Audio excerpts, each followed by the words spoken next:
I'm Jeremy Pender. I'm from Florence, Kentucky. I'm trained independently from Florence, Kentucky. I'm in jiu-jitsu, wrestling, and striking.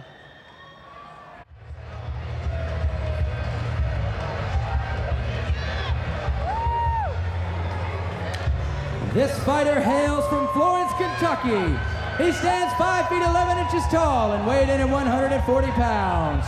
The Cobra, Jeremy Pender!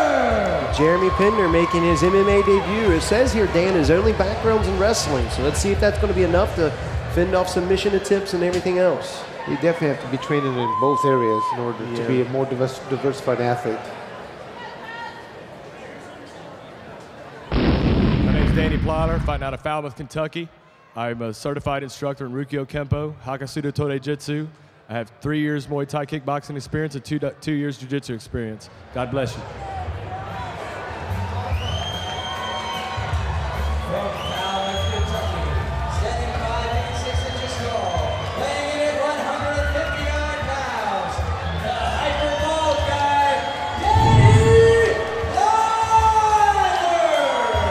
Well, Danny Plylor, Dan, I can speak from seeing him at weigh-ins last night. He was a standby. He came, already made weight. He was ready to fight, and he is eager. When you come by a standby, you know you're here to fight. Well, I talked with Dan a little bit earlier. He's ring named the Hyper Ball guy right now, but he said that he's, I think, 36 or 37 years of age. This is his first mixed martial arts match. Told me he calls himself the Rudy of the event. But he's got a Kempo background, wrestling background, boxing background. 7 years in Kempo, 2 years in boxing, and 6 years wrestling. So he does bring a lot of skills to the table. From the Tari Martial Arts team. Jeremy Pender in the blue corner versus Danny Plylor in the red corner. And Josh Rafferty calls him to the center. Touching gloves, here you go. Danny Plylor right off the bat goes after him, touches glove, takes him down. And he is going he's on the aggression right now. He's got kind of a half mount. Well, Jeremy's there to pull. Is that full guard? They're going back and forth here. Goes to full mount. Elected to step out of side mount. You're right, Dan. A lot of times the side mount, it can be a very dominant position. You can use your knees to hold guys' arms down. You can use your knees to strike with. A lot of the time, I don't think guys really utilize the side mount enough. A lot of them, they do like to post that knee on the rib cage so they can rain down some strikes, stuff like that. But I still like the full body weight coming down. It just controls forearm smashes, knees, elbows. Jeremy doing a good job, just holding on Danny Plylor there, keeping him so he minimizes what he's able to do, but still has that head control. So it does. It's kind of doesn't have quite enough. He wants to have just that head alone, but still has a lot of control, at least so that Danny cannot strike him. Well, for 20 years old, Jeremy's definitely shown a lot of composure, something you'd see of someone that's been in there, not just their debut. Staying very calm. Also, I mean, this actually had, Danny's debut match as well. But a little bit different, 36 years of age. This is the second time Plylor's had full mount. Let's see if it does something with it this time. Or if Jeremy Pender can get back into a position, he's back into the... Yep, Danny's able to, at least he's got that one hand free. He's able to run down with a few strikes. There he goes, got both hands free now in a full mount. And Jeremy's trying to get out. If he can get his heels up on his armpits, he can get out of this position. Definitely. Use his heels to push out. Definitely very flexible here. Definitely.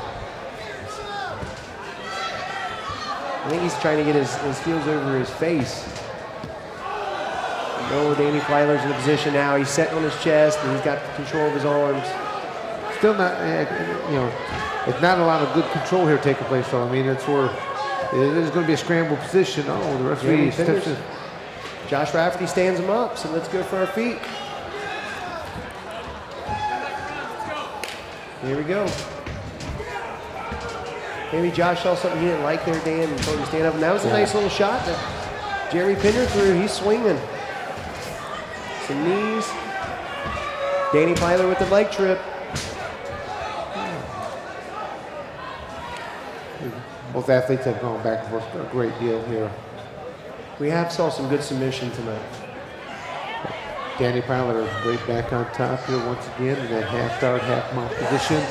Strikes and finishing strong here on this round. Very strong. We've seen some good jiu-jitsu here, and that's kind of something stereotypical out of the Cincinnati area lately, you know, with Rich Franco out of Cincinnati, fights out George Gurgel School, and a lot of strong jiu-jitsu schools in the area for people to get in and get themselves educated in the art of jiu-jitsu. And typically, a lot of times in MMA, you see people with strong wrestling backgrounds, and wrestlers are very dominant. Kind of an interesting story here on Danny Plylor. I mean, basically, last night, you know, he was waiting in line to simply buy a ticket to be at the show, and was able to talk into actually being a competitor or something like that. Now, there's a dedicated man now. Now, not only did he get one of the best seats in the house. He came to fight, that's for sure. He says, "You won't regret giving me a chance to do this." So, I mean, this is his dream here right now. So he's living his dream, and he did an excellent showing in that first round. The hyperball guy wearing the red gloves, Danny Plylor, versus Jeremy Pender, 20 years old, 5'11", 140 pounds, out of Florence, Kentucky. Been training for a year and 2 months. Oh, nice right hand by Jeremy. Nice job, Jeremy. Jeremy caught him. Danny kind of walked right into that one. You know, not only a punch, but there's another left hand right on the chin. That's where that when you get that chance to take that round and get some coaches stuff like that. Oh, Jeremy Pender's on the attack. Jeremy's got to be careful though. He's slinging those arms around Dan, and his chin's wide open. See a couple slips from Danny here. He might be able to come up with an uppercut, come up with a hook. Change that. There's a knee to the head. He was waiting. Jeremy Pender was waiting until that other knee came up off the ground right there, so he no longer would be looked upon as a grounded opponent. Jeremy can straighten those punches up and throw them 1-2s down the middle. Might see a little more effectiveness out of them. They both are fatigued though. Yeah. Oh, and he pulls guard. Danny falling pulls guard. You got to wonder, Danny taking his fight on short notice, what kind of cardio conditioning he's in for it.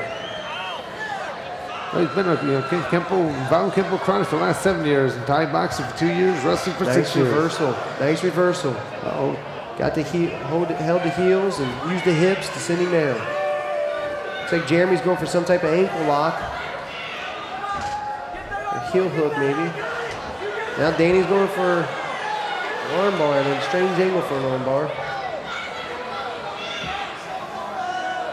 I'm not sure what type of submission background either of them have. And I guess it's over.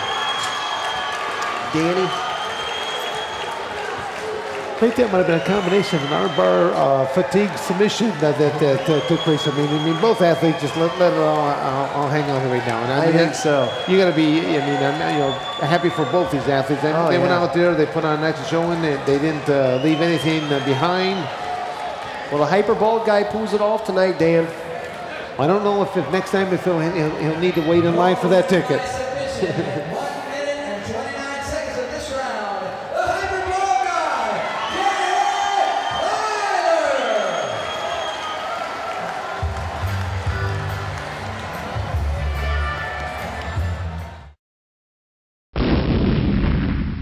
I'm William Brooks from Mayfield, Kentucky, representing Watkins Karate.